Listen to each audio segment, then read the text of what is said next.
Hello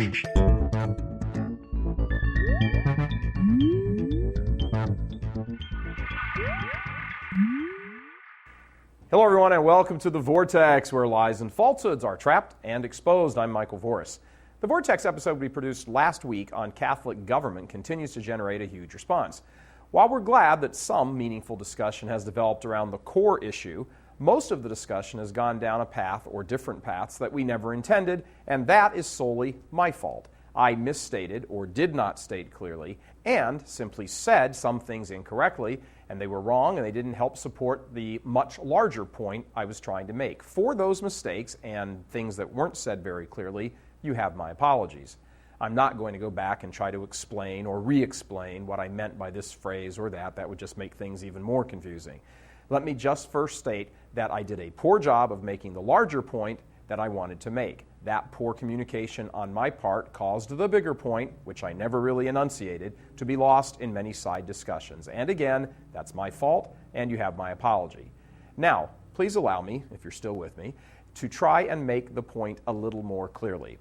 No matter what form of government a country has, the lives people will live under that government will depend on the quality of virtue, the virtue of the governed and the virtue of the governing.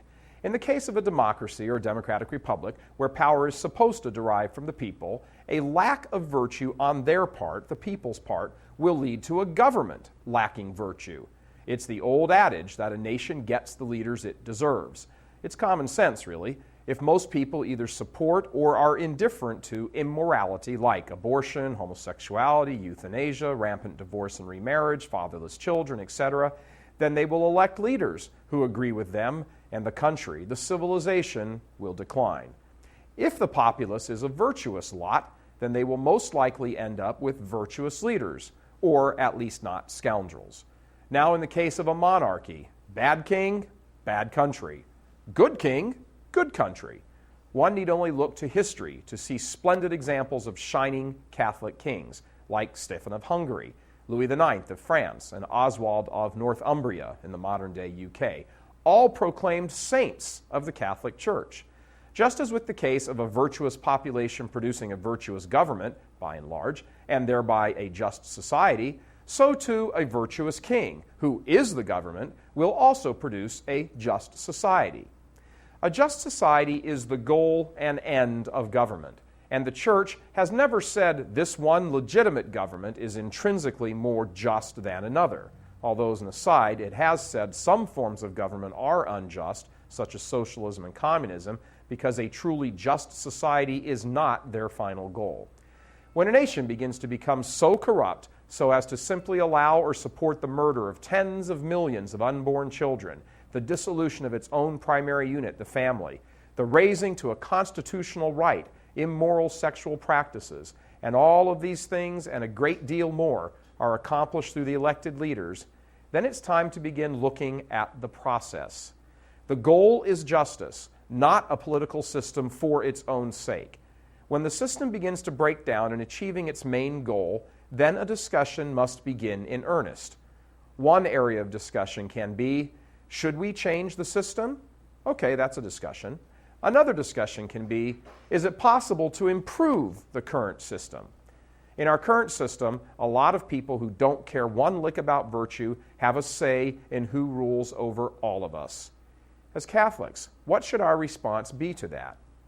Well, we can either discuss changing the system completely, which would be monumental because there is no clear path to do that, or we can talk about fixing the current system, which means making at least a majority of the population realize the value of virtue. That is also a monumental task, but there is a slightly more clear path to that. It's called evangelization.